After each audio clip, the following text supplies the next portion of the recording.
Well, we have a General Electric cartridge recorder here, and I don't know what model it is. We'll find out, I guess, eventually, maybe. But this is part of that junk purchase that I made, and it's pretty dirty.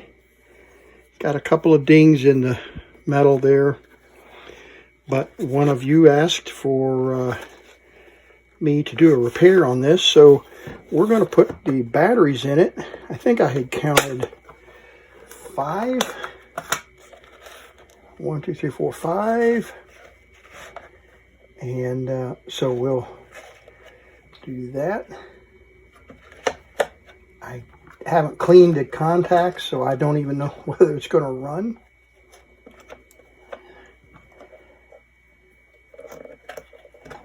And get everything put in here correctly. There we go. Okay. And it may work right, you know, just like it is. So let's see. Play. Dead. Fast forward. Dead. Rewind. Dead. Stop. Dead. Okay. External power and remote. All right, let's check our connections here and check our polarity. That's right. That was right. That was right. Those were right. Okay. So let's clean all of these connections. Okay, it is running now. Okay.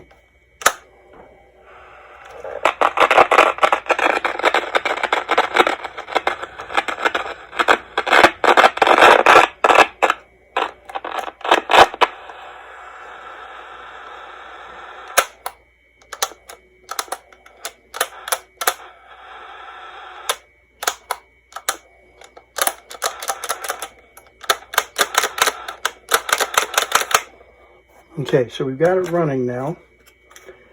Got dirty connections probably. Let's see if we can still get it to run. There we go.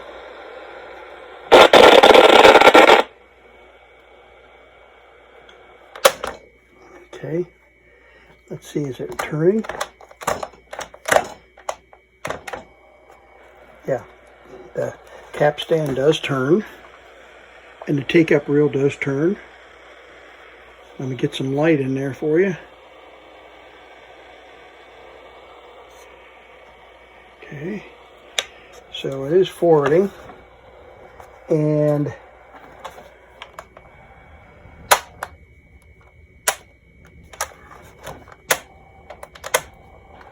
okay, there's no rewind.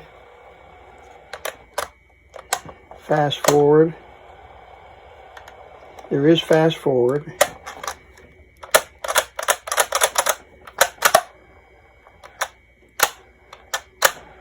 It's trying.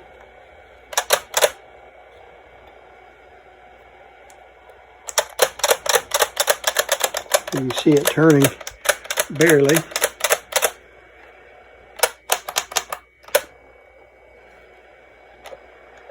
Okay, that held that time. Fast forward. Fast forward is turning. Uh-oh. This is turning backwards. This one's turning backwards. So that's not going to work. Yeah, so we got something tangled up here.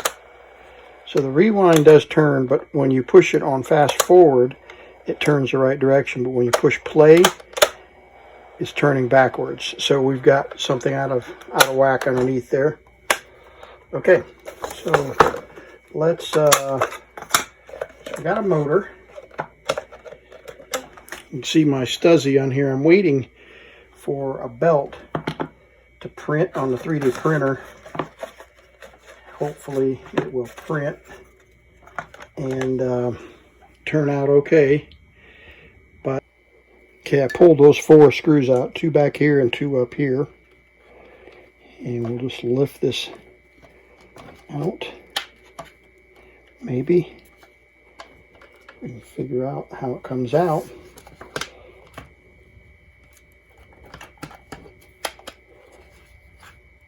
Oh, hit the stop button so I can get it out of there. There we go. All right, well, that's no big deal. No big deal at all. So we can get that all cleaned up and oiled properly. Oh, the record button fell off. I have to put that back.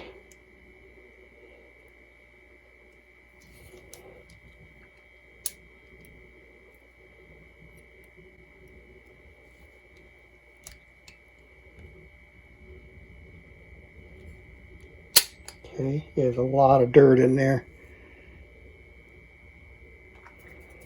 And that's probably what's keeping it from working. Okay, everything else, I don't see anything else. The meter needs cleaned up. The volume control is hidden underneath that plastic right there. So we'll leave that in there. So let's see if we can find a belt for this thing in my collection. Or I have a new printer coming sometime next week, maybe. And we will 3D print a really finely detailed belt, excuse me. Okay, there we go.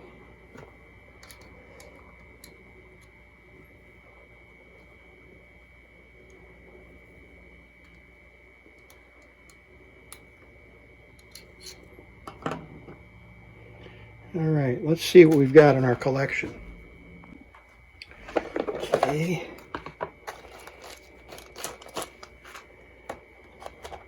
Some of these are printed. There's some flat belts. There's a good one. Might work. Yeah, it's short. Yeah, that actually might work great. All right, let's try it and see if it fits in there.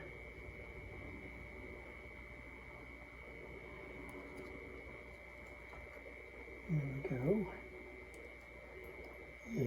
Yeah, I think that's going to work.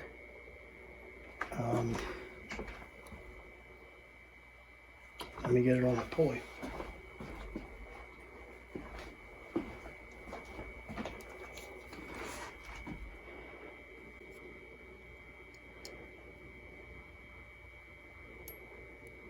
There it goes. Okay. Oh, yeah. Yeah, that's going to work good. All right, what we'll do is we'll bring it over to the power supply and we'll hook up power to this. What is that? 7.5 volts? There's 3, 6, 7.5. Okay, let's take this over to the power supply. Okay, I have got turn the power on to 7.5 volts.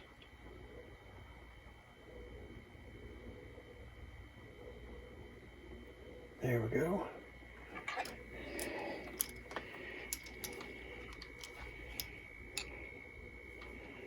This is plus here. And this is negative here. Okay. And we'll push play.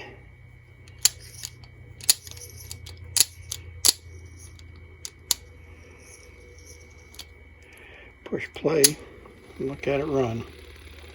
Great. And notice that the fast forward, or that the forward take-up reel is running in the right direction. So that's a good sign. Rewind, doing great.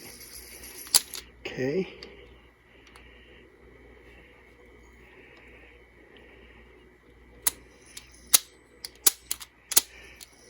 Can't get it to latch. There it goes.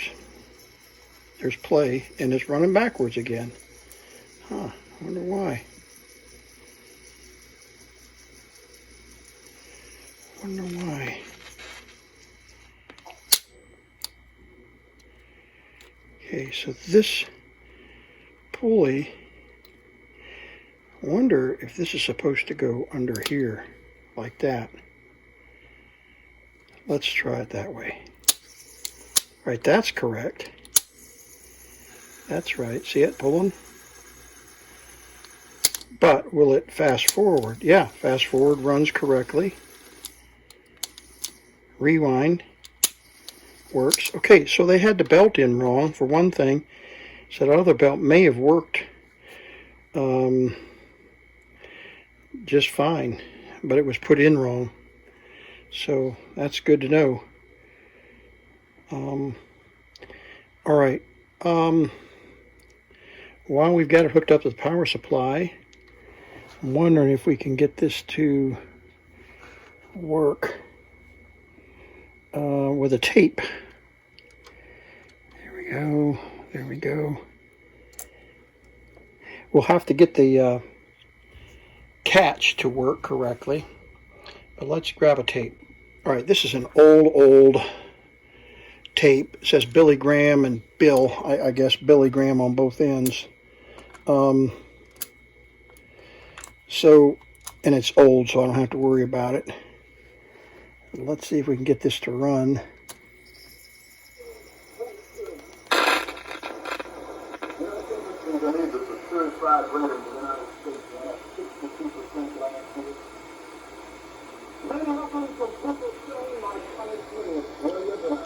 Okay, now let's do a record.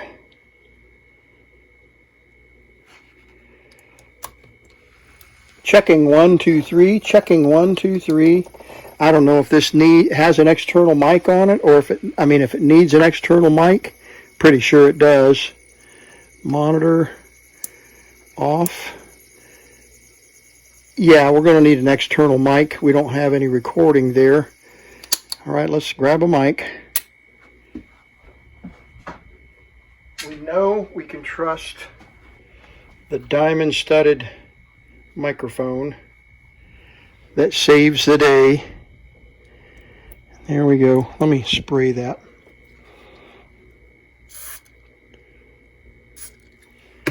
There we go. Okay, and record. There we go. All right, we're talking now into the diamond-studded microphone on a cassette tape deck. What was this, a General Electric? Yeah. And we're in the diamond-studded microphone now. Hopefully we're getting something to work. The meter is not working, but that could be a broken meter, or it could be a broken wire. It could be a lot of things. So let's rewind this and see if we have any audio now. Okay, so there we go. Now play. Microphone on. Cassette tape deck. What was this? A General Electric. And we're in the diamond-studded microphone now. Hopefully we're getting something to work. The meter is not working, but that could be a broken meter, or it could be a broken wire. It could be a lot of things. So let's rewind this and see if we have any audio now. Okay, well, that turned out great. So what we'll do is clean this up, and we'll clean the control. Clearly turn the power off. Clearly the volume control is dirty and needs some attention. So we will spray that with contact cleaner and take care of that if I can get into it. Yeah, that one is going to be a tough one to get into. It's sealed. That's what happens sometimes, is these get sealed and you can't spray them, but we're going to spray it anyway. We're going to spray the fire out of it in hopes that we can get some juice down in there. And we'll pull that tape off and we'll spray down in there and soak it. It doesn't look very promising that we're going to be able to get any liquid in there, but we'll try. So we'll soak it good, and we'll keep fiddling with it until we get something, maybe even down through the shaft. I don't know, but we'll try, and we'll keep working with it until we can get it to clean up. I have drilled a hole in them before, but the trouble with doing that is that you take a chance getting metal flakes into the unit and destroying the pot. But I'm not going to do it this time. We'll just hope that we can get just a tiny bit of this in there.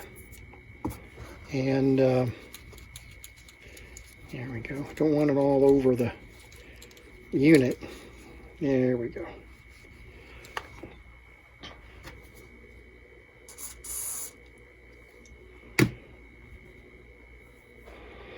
Okay, so we figured out the belt issue. Somebody tried to put a belt, fiddle with a belt, and it had trouble, and didn't put it back correctly. Then we've got a dirty power switch, so sometimes it works and sometimes it doesn't. We've got to figure out what's not that power switch is right there, and so we'll spray that gently. There we go. And the catch, trying to hold this, the catch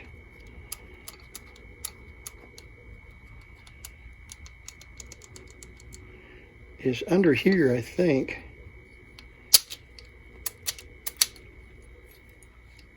Yeah, it is. Yeah, all this needs to be cleaned out.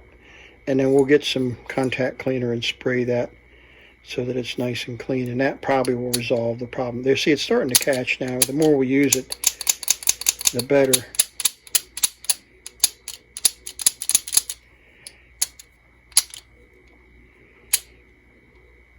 They're catching once in a while.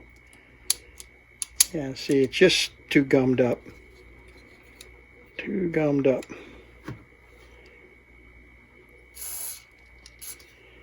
That might be just what we need right there. Nope. Nope.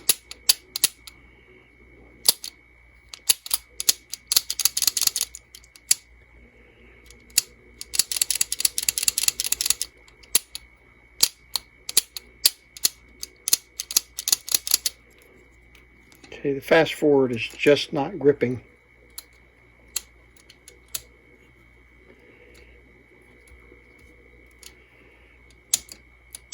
Yeah, it's still soft, still sluggish. So we get some of that cleaner down in there.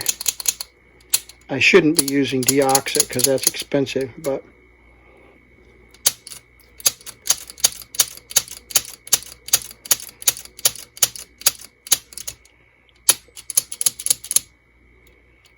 and sometimes fast forward is not a lockable switch.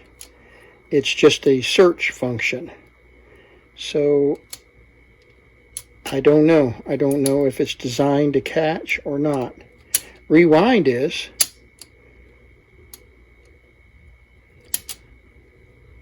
Yeah. Fast forward, I'm almost certain there's no notch in fast forward. That's why. Yeah, so it's missing a lock notch. So we can't lock fast forward. It's just a search function. Because rewind, all right, you can't see it, but down inside here,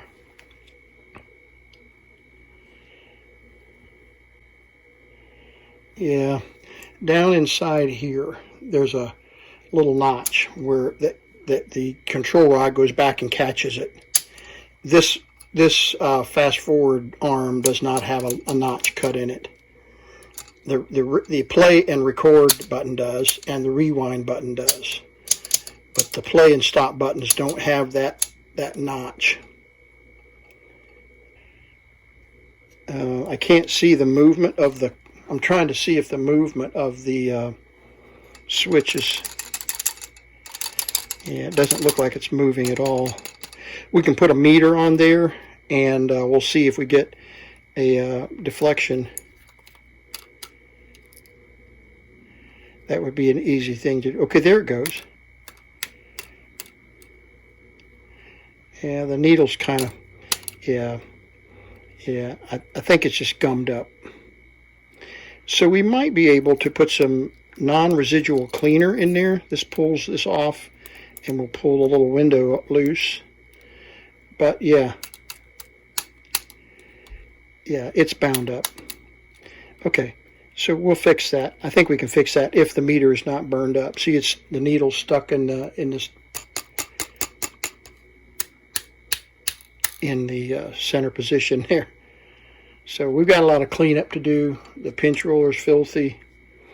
We'll clean that. The heads, I'm sure, will need cleaned. We'll do a little bit of rejuvenator on these tires, just a little, and we'll clean things up. So we've got a little bit of work to do on the needle, and we'll pull that needle apart, the meter apart, and let you look at it, see how it works. But those are pretty common. All right, we've got to get this thing put back on here, support put back on the capstan pulley or flywheel. So we'll do that just so we don't forget about it. And I'm gonna, that other belt, this is working pretty good, so let's just leave it on there. I was gonna say we'll put the other belt back on, but I'm gonna leave this one on. It's not a round belt, but it's a square belt, but it's gripping really well. So we're just gonna leave it on there. Okay, you can see I sprayed this meter with contact cleaner and fiddled with it a little while, and it finally started to free up. It was just gummed up and wouldn't move, and it was bound. So you can see when I spin it, it moves now. So I'll adjust it to 0 position, which is that little tiny fork look there. Got it all cleaned up, put back together, and it's in beautiful condition considering how filthy it was when I got it. And you may notice the needle is working. Got that taken apart and repaired.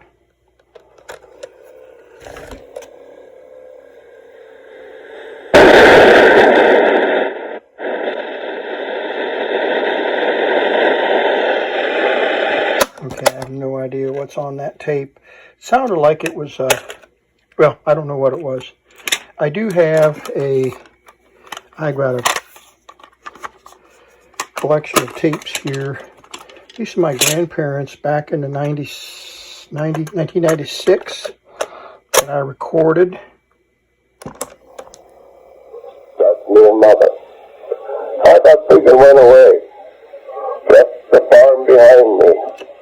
Thinking of that parting, it seems to choke and blind me. I said the old faith and good with my married brother. How we had to part us three, me and Pop and Mother. Yeah, he recited that poem at funerals. And he was a pastor for many years and in the Pennsylvania mountains. So let's erase this tape, and then we'll put it in here and do some recording. Okay, we did our bulk erase on this tape, and you heard it just a second ago and how noisy it was. And now all we have is amplifier noise. So that worked great. So let's rewind it. And let's get a microphone. Here it is. Oop. That is a removable cover, by the way. Plug it in. There we go. And let's see. Yeah, I can record, so it does have the record tab. You remember these had a record tab up on the top corner there, and there was a lever. So when that lever's not pushed in, you can't push this record tab in. So when you are able to push the tab in with the tape, now the button depresses. So let's push it down and go to record. And we're now testing, checking 1, 2, 3, and the record level is pretty hot, but it is recording. And so let's test the recording capability of the General Electric cartridge recorder and see how this tape recording turned out.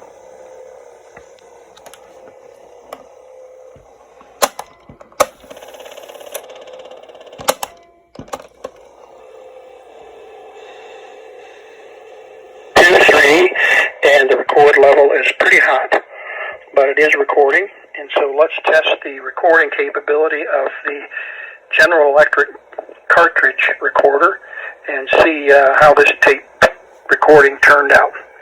Beautifully, beautifully. That is a keeper. And what I'm going to do is I'm going to take this box of tapes. These are play tape cartridges, two channel play tape cartridges, a handful of what I have in my collection. The rest of these are just recordings that I have made over the years. Some 44, 45 years old, some even older than that.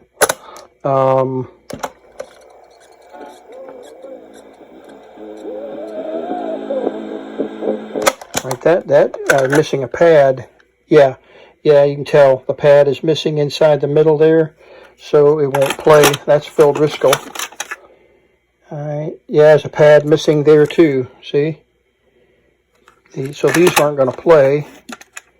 Let me find something that was recorded commercially. Oh yeah, here we go. Linda Ronstadt. I can't play it, but just for a couple seconds because it'll flag. But it should play.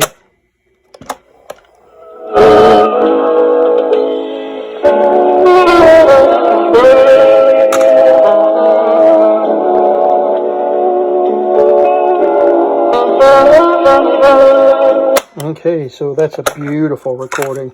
One of my favorite albums, Linda Ronstadt with Nelson Riddle. And this one is the set of three, one of three that she did, Sentimental Reasons. There's What's New, Sentimental Reasons, and I can't remember the third one, but I have that set, and that's a real keeper for sure. Let's do one more. Let's see, years ago, well, I don't think that's it. Years ago, I played in a brass quintet, and a brass quintet and a trumpet trio. I can't find it. I got some preaching tapes that I've done back in 1980, and this is supposed to be one that I recorded on my recorder, soprano recorder, but I don't know.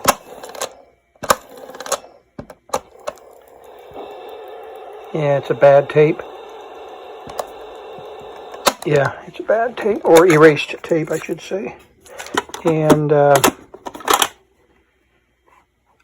anyway, there's a bunch of good stuff here. This was a friend of mine back in the 70s, 71, 72. She got a little irritable at times. But praise the Lord that I can walk and talk and hear. John was a dear friend of ours. John was a single man, had lost his wife many years before, and was an electronics technician, and then worked at the Culver, Indiana Military Academy as a mechanic for many years.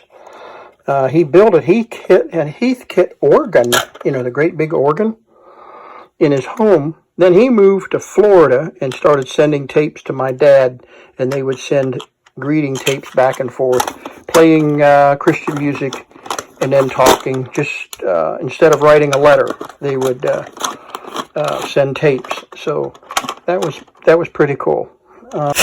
Yeah, so there's the General Electric recorder running off of 5 batteries. I think that's right. Yeah, 5 batteries. And it's recording beautifully, playing beautifully. And and it's got auxiliary input, microphone input, and record and control, and then it's got a monitor switch so you can listen to what you're recording in the earphone to see if you've got the right level, which is a nice feature. Actually, they didn't add that to a lot of the tape decks. So anyway, the thing turned out really well.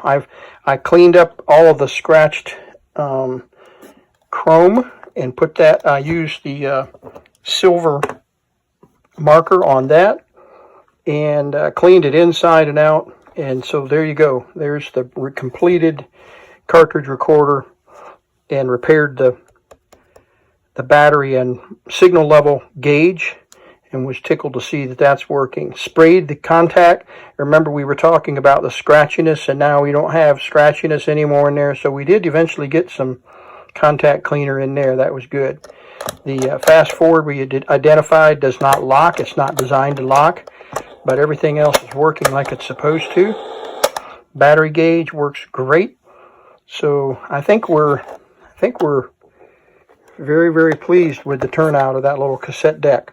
And I'll be able to play some of these cassettes just for giggles sitting next to me while I'm working. And we'll go with that. This project is in process. This little memo cord by Stuzzy. I have the tire running, and I will get that published as soon as possible. Once I get the amplifier is working, but I'm not confident that it's recording just yet. So we'll have to experiment with the recording on it to make sure we're getting some recording. So I'm going to move on to another of my junk box repair, and probably one of the radios. We've got the General Electric cartridge recorder over here next to the leader wow and flutter meter and attendoscope. So we're going to watch and see. All right, we've got audio.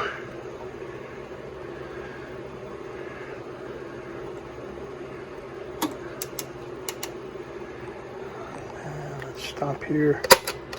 Rewind channel.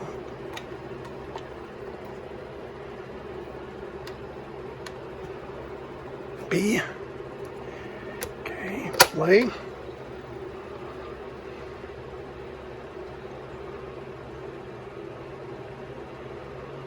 And this was a pre-recorded tape. The General Electric cartridge recorder, and see how this tape recording turned out.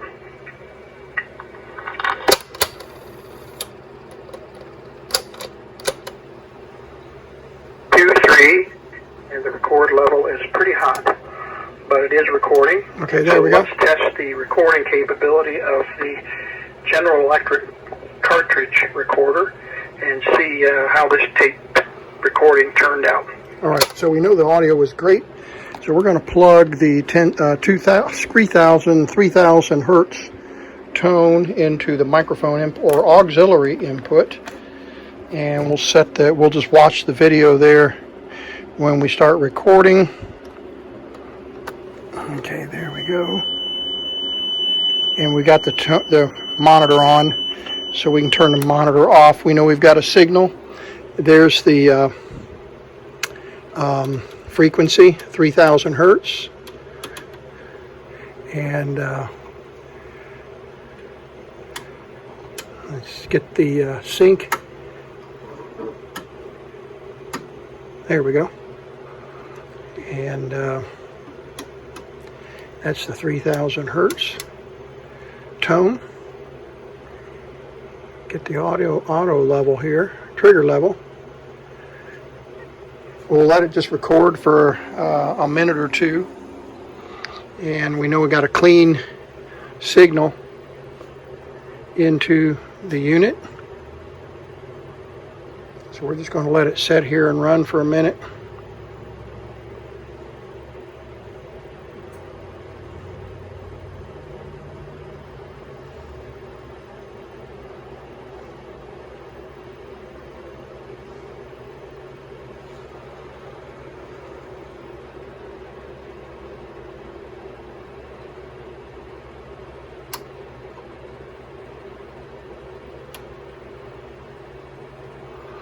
get this thing to sync.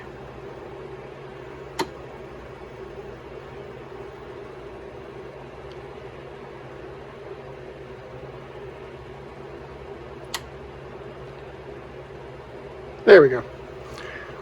I had the auto set on. Okay, so there's our 3000 hertz tone.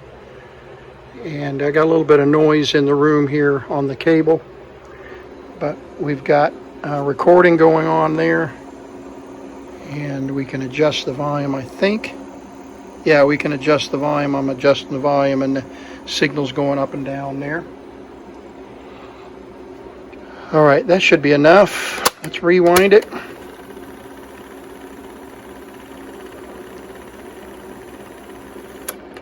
Okay, play.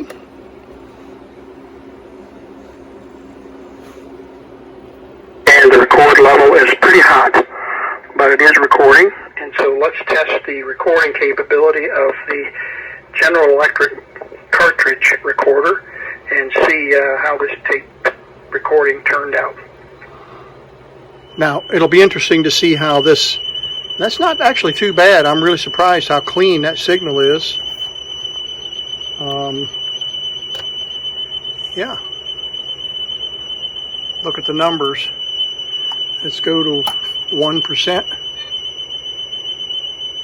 and we're down to about 0.8% wow and flutter.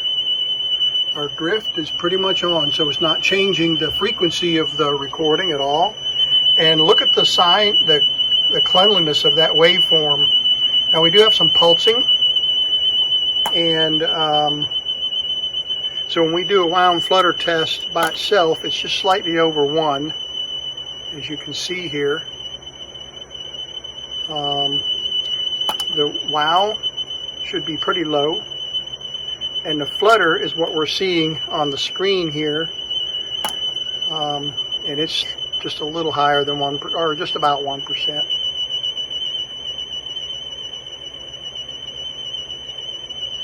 And our drift is pretty solid, so that's not too bad for cassette. Probably could be a little better, because you can see that fluttering going on, and you can hear it, I'm sure, on the recording. So let me turn this down a little bit. Turn off the monitor. There we go. And yeah, I can change the volume level there, and doesn't seem to make any difference on the wow and flutter, does it? I'm moving it up and down. Well, you can see moving the signal up and down. Okay, that's the end of the tape.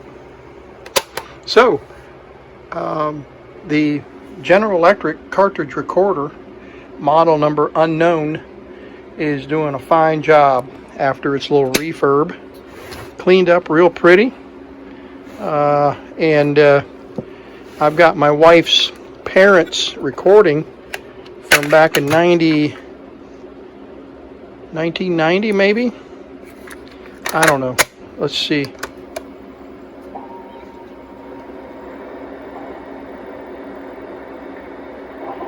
I think my mom, yeah, that bird sound is her canary.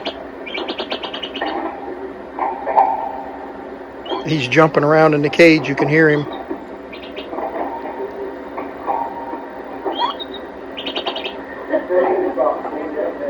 And there in the background, her parents are both in heaven right now, but yeah, that's a recording that I found in some of the stash. So if you have any questions or comments about the use of the wow and flutter meter for a cassette recorder, I'm encouraged by the quality of the signal, all things considered. 1% roughly, maybe slightly less.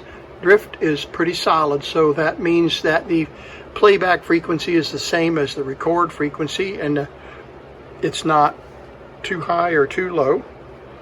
And we even got to see the signal, the performance of the frequency response is excellent. In fact, I don't think I've ever seen one that well. The reel-to-reel tape recorders, we're going to do a reel-to-reel in just a minute on another video, and an Italian tape deck that I repaired and have got running. I'm going to see if we're going to do a wound flutter test on it as well, and we will check. I'm sure that it's not nearly as solid as this General Electric cartridge recorder was.